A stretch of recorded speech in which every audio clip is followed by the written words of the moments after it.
নমস্কার বন্ধুরা, আশা করি সবাই ভালো আছেন, সুস্থ আছেন। আমিও ভালো আছি। আমি সুস্মিতার নতুন আবার একটা ভিডিওতে আপনাদেরকে স্বাগত জানিয়ে আর সঙ্গে নিয়ে আজকে আবার একটা ভিডিও নিয়ে আপনাদের সামনে উপস্থিত হলাম। ভিডিওটা দেখতে থাকুন, আশা করি একটু হলেও ভালো লাগবে। আজকে বন্ধুরা আপনাদেরকে একটা নতুন জিনিস দেখাবো। আমার ছাদ বাগানে ছোট্ট 3জন অতিথি এসেছে, তো সেটা আপনাদেরকে দেখাবো। অবশ্যই ভিডিওটা দেখতে থাকুন সম্পূর্ণ, তাহলে অবশ্যই দেখতে পাবেন। প্রত্যেক দিনের মতো আজকেও সেই একই রুটিন। আমাদের মতো মেয়েদের কিন্তু ঘুম থেকে উঠেই প্রথমে ঝাঁটা হাতে নিয়েই কিন্তু ঘর ঝাড়ু দিতে লেগে পড়ি, তাই না বন্ধুরা? তো আমারও সেই একই ডিউটি। তো ঘর ঝাঁটা দিতে দিতে আজকে বড্ড রাগ হচ্ছে। কেন জানেন? বাড়িতে এত ধুলো কি করে যে হয় বুঝতেও পারি না। প্রত্যেক দিন ঝাড়ু দিচ্ছি, তা সত্ত্বেও এক গাদা করে বালি ঘরে, আর ধুলো তো আছেই। আর তাছাড়া প্রত্যেক দিনই সন্ধে হলে একটু করে ঝড় বাতাস হবে, আর মানে পুরো ঘর যেন ধুলোতে ধুলোময় করে দিয়ে যায়। আর আমাদের কিন্তু ঘর ডাস্টিং করতে করতে, ক্লিন করতে করতে মাথা খারাপ হয়ে যাচ্ছে। আর আমার বাড়ি তো রাস্তার পাশে, তো কী অবস্থা হয় আপনারা বুঝতে পারছেন। তো যাই হোক, আমি এদিকে ঝাঁটা দিচ্ছিলাম সব ঘরে, আর মেয়েদিকে ঘুম থেকে উঠে কিন্তু গোপালকেও তুলে দিলাম। আর এই যে রান্নাঘরে এসেছি, বাজার করে এনেছিলাম কালকে। ওই যে কালকে তাড়াতাড়ি করে রান্না করে কালকে অনেকগুলো কাজ করেছি। রান্না শেষ করে মায়ের জন্য তরকারি করে নিয়ে গেছিলাম। মার জন্য নিয়ে যাব বলেছিলাম, সেই জন্য মা তাকিয়ে বসে থাকবে, তাই জন্য তাড়াহুড়ো করে রান্না করে নিয়ে গেছিলাম। তারপরে সেখান থেকে এসে ব্যাংকে গেলাম, আবার ব্যাংক থেকে এসে কোর্টে গেলাম, আবার কোর্ট থেকে এসে বাজারে গেলাম। তো এসে কিন্তু একদম হাঁপিয়ে পড়েছিলাম, মানে এতটাই গরম লাগছিল। তো সেই জন্য কিন্তু ব্যাগ বসিয়ে রেখেছি, যেহেতু গ্রোসারি বাজার, তো 2 দিন পরে কিন্তু বের করলেও চলবে। তো সেই জন্য বসে আছে, ভাবছি আজকে পরিষ্কার করে গুছিয়ে নিব। এদিকে বানেশ্বর গোড়াই আইডি থেকে কমেন্ট করেছে, আজকে আপনার কমেন্ট পড়ে খুব ভালো লাগলো। সত্যি প্রথমে সূর্যের প্রাকৃতিক সৌন্দর্য দেখে মনটা ভালো হয়ে গেল। আর লালটু কুন্তি কিচেন অ্যান্ড ব্লগস থেকে লিখেছে, সূর্য মামার রূপ দেখে মন ভরে গেল। গাছে বেদানা দেখলাম, ফ্রিজ পরিষ্কার করা, বস্তা থেকে চাল ঢেলে নিলে, খুব ভালো লাগলো ভিডিওটা। আর মনির সংসার থেকে লিখেছে, খুব ভালো লাগলো দিদি, রাত্রে খাবার খেতে খেতে দেখছি। তো তোমাদের সবাইকে অসংখ্য ধন্যবাদ এইভাবে আমার পাশে থাকার জন্য, আর এইভাবে আমাকে সাপোর্ট করার জন্য। হ্যাঁ গো, কালকে বিকেলবেলায় যখন গাছে জল দিতে যাই, তখন কিন্তু দেখি সূর্যি মামা ডুবে যাচ্ছে আস্তে আস্তে গাছের ভেতরে। তো ভাবলাম এই দৃশ্যটা আমার বন্ধুদের সঙ্গে একটু শেয়ার করে দিই। তো তারপরে বেলের শরবত করে আগে খেয়ে নিব, তাই জন্য কিন্তু সকালে ফাটিয়ে শরবতটা করে নিচ্ছি। আর এই বেলটা কিন্তু দারুণ টেস্ট, জানেন তো, আর এর বিচিও কম। তো সেই জন্য ভাবলাম দেরি না করে সকাল সকাল কিন্তু শরবতটা করে খেয়ে নিই। কোনো জিনিস যখন হাতের সামনে বা চোখের সামনে থাকে না, তখন কিন্তু আমরা তার মর্যাদাটা দিই না, কিন্তু যখন কাছে না পাই তখন কিন্তু খুব আফসোস হয়। তো আমারই সেই অবস্থা। বিয়ের আগে যখন বাপের বাড়িতে মা কিন্তু বেল শরবত করে দিত প্রতিদিনই বলতে গেলে, মানে বেল যখন হতো, তো আমি কিন্তু একদমই খেতাম না। আর এখন যেহেতু পাই না, তখন কিন্তু খেতে সবসময় ইচ্ছে করে, জানেন। আর বাজার থেকে একটা বেল কিনে আনলে কিন্তু অনেকটাই টাকা নেয়, তাছাড়া কোনো বেল খারাপও হয়, আবার কোনো বেল ভালো হয়। তো সেই জন্য আমাদের বাজার থেকে একদমই কেনা হয় না। তো সেই জন্য বলছি যে চোখের সামনে যখন কোনো জিনিস থাকে তখন তার মর্যাদাটা দিই না। তাছাড়া মা যতদিন বেঁচে আছে ততদিন হয়তো বেল খেতে পাবো, তারপরে আর পাবো না, কারণ সেখানে আমার যাওয়া নিষেধ হয়ে গেছে। আর তাছাড়া দিবেই বা কে আমাকে বলুন? আমার যদি কোনো অধিকার না থাকে, তাহলে সেখানে গিয়েও লাভ হবে না, আর কিছু পাওয়ার আশাও নেই। তো যাই হোক, সেটা বাদ দিয়ে দিলাম। তো এই যে দেখুন, আমি 3টে গ্লাসে গড়িয়ে নিয়েছি, কর্তামশাই, আমি আর মেয়ে খাবো, আর বাকিটা রেখে দিব, পরে খাবো, কারণ দোকানের বাচ্চাগুলো তো খায় না, আর তাছাড়া এখনও তারা আসেনি। তো সেই জন্য এটা ফ্রিজে রেখে দিব, পরে খেয়ে নিব। বাকি 3টে গ্লাসে যে গড়িয়েছি 3জন খেয়ে নিব। তো তারপরে কিন্তু আমি চান করে সোজা চলে এসেছি ছাদে, আর এসে ছাদ বাগানটা একটু আপনাদের সঙ্গে শেয়ার করে দিলাম। কারণ বাগানে তো ফুল আমার প্রত্যেক দিন খুব ভালোই ফোটে, কিন্তু কি জানেন তো, এই রোদে না আমার গাছের পাতাগুলো আস্তে আস্তে হলুদ হয়ে যাচ্ছে। এবার আমাকে একটু সার ওষুধ দিতে হবে, না হলে কিন্তু হবে না। তো তারপরে এই যে দেখুন আমার ছাদে ছোট্ট নতুন 3 জন অতিথি এসেছে। আপনারা দেখতে পাচ্ছেন, এই যে আমি আঙুল দিয়ে দেখাচ্ছি, গাছের পাতার ভেতরে কিন্তু ছোট্ট একটা ঘর করে এই ছোট্ট ছোট্ট পাখিগুলো কিন্তু 3টে বাচ্চা দিয়েছে।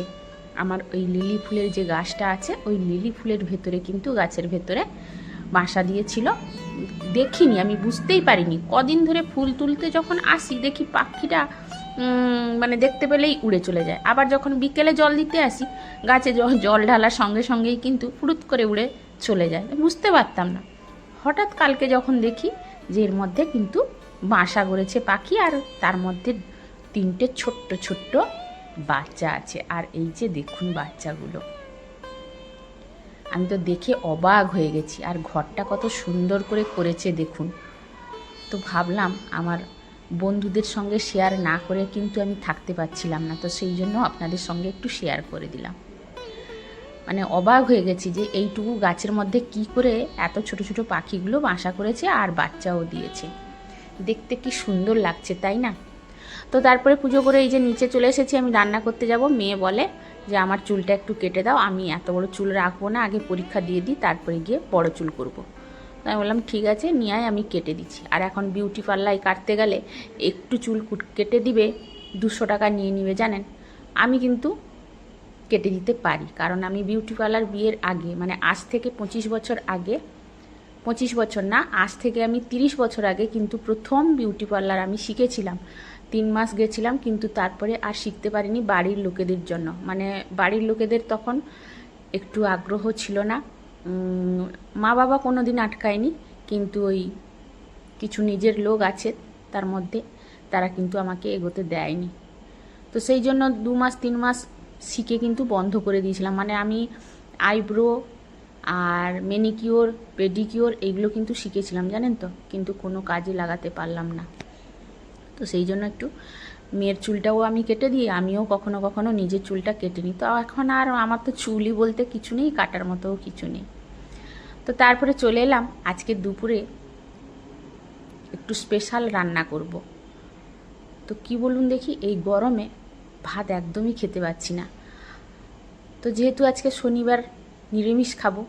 হ্যাঁ বন্ধুরা, আজকে শনিবারের ভিডিওটা আপনাদের সঙ্গে শেয়ার করছি। তো নিরামিষ হবে, সেই জন্য ভাবলাম গরম গরম কি করতে পারি। তো পান্তা ভাত করলাম, মানে গরম ভাত করেছি, তাতে কিন্তু ফ্যান আমি গড়াইনি। আর সেটাতে কি দিয়ে খাবো জানেন? ওই তেলে একটু শুকনো লঙ্কা, সর্ষে আর কারি পাতা ফোড়ন দিয়েছি, সেটা কিন্তু আমি টক দইয়ের মধ্যে দিয়ে দিব, আর তার সঙ্গে লবণ দিব। বন্ধুরা পান্তা ভাতে এরকম করে একবার খেয়ে দেখবেন, কি সুন্দর লাগে, দারুণ লাগে। আর এটা কিন্তু আমি একটা উড়িষ্যার প্রিয় খাবার বলছি। এটা কারণ বলছি, আর যেহেতু আপনারা অনেকেই হয়তো এতদিনে জেনে গেছেন যে আমার শ্বশুরবাড়ি ভুবনেশ্বরে, তো উড়িষ্যার অনেক খাবারই আমি করতে পারি, তো সেটা বলেই ফেলি আপনাদের সঙ্গে। তো সেটা না বললে হয় না, কারণ অনেকে আমাদের এদিকে বাঙালিরা এসব জিনিস খেতে জানেও না আর খায়ও না। তো ভাবলাম আপনাদের সেই জন্য একটু বলেই দিই। আর এদিকে করেছি আলুর পকোড়া, পেঁয়াজের পকোড়া, আর তার সঙ্গে ভেজেছি এই যে পাঁপড়, শুকনো, মানে তেলে ভাজিনি, শুকনো ভেজেছি। আর এরকম যদি পান্তা ভাতের সঙ্গে খান কিন্তু দারুণ লাগে। আর ওইদিকে মাঝখানে আমি কি বসিয়েছি জানেন তো, সকালে চিড়ে ভিজিয়েছিলাম, কাঁচা চিড়ে, কর্তামশাই খাবে বলে। আমি তো খেয়ে নিয়েছি, কিন্তু কর্তামশাই খেলো না। আর ওইটাকে কিন্তু আমি সেদ্ধ করে ফ্রিজে রেখে দিব, পরে যখন তখন খাবো। আসলে ছোটোবেলায় যখন আমাদের জ্বর হতো না, তখন তো ভাত খেতে দিত না, তখন কিন্তু এই চিড়ে সেদ্ধই খেতে দিত, মানে একটু দুধ বা দই দিয়ে তার সঙ্গে লবণ দিয়ে খেতে দিত, তো দারুণ লাগতো খেতে। এখন আর খাওয়া হয় না। আর আমার মেয়েটাকে দিলাম জানেন তো, ও মানে বমি যেন করে ফেলবে, তো তাকে আর দিলাম না, আমি সেদ্ধ করে রেখে দিয়েছি, পরে আস্তে আস্তে করে খাবো। তো এই যে দেখুন পান্তা ভাত কিন্তু আমার রেডি হয়ে গেছে। আর পান্তা ভাতে কি দিচ্ছি দেখুন, কি দিচ্ছি বলুন দেখি। এটা দিচ্ছি ডাবের জল, মানে ডাবের জলটা তো অনেকটাই ছিল, আর এই ডাবের জলটা খুব একটা মিষ্টি না বলে আমি জলটা নষ্ট করব কেন, পান্তার জলে কিন্তু দিয়ে দিলাম। খেতে কিন্তু দারুণ লাগে জানেন তো।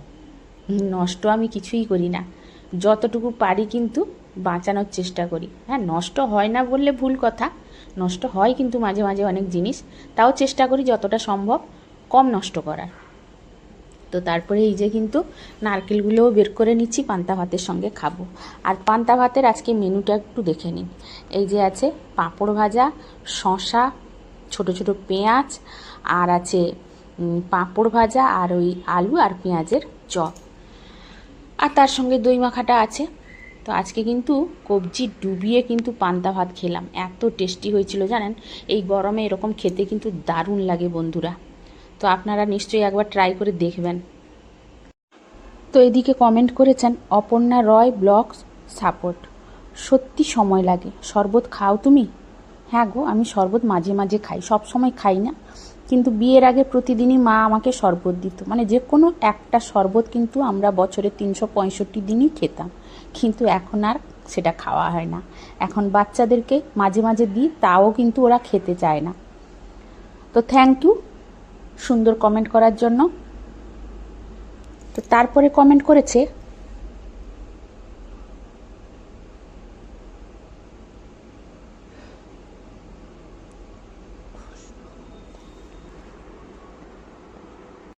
কৌস্তব হালদার, লিখেছে খুব সুন্দর একটি ভিডিও। তো তোমাকেও থ্যাংক ইউ সুন্দর কমেন্ট করার জন্য। আরও অনেকে সুন্দর সুন্দর কমেন্ট করেছেন, তো তাদের প্রত্যেককে জানাই অসংখ্য অসংখ্য ধন্যবাদ। তো এদিকে কিন্তু আপনাদেরকে সঙ্গে নিয়ে একদম রাত্রে চলে এসেছি, আর রাত্রে কিন্তু করছি এই যে মিক্স ভেজ একটা, আর তার সঙ্গে করছি রুটি। আর কর্তামশাই যেহেতু বাড়িতে খাবে না, তো মা মেয়ে খাবো বলে তো যা আছে বাড়িতে সেটাই দিয়ে কিন্তু কাজ চালিয়ে নিচ্ছি। আর এই খেয়েই কিন্তু রাত্রের ভিডিওটা শেষ করলাম বন্ধুরা। তো সবাই ভালো থাকুন, সুস্থ থাকুন, চলে আসবো কালকে আবার একটা নতুন ভিডিও নিয়ে।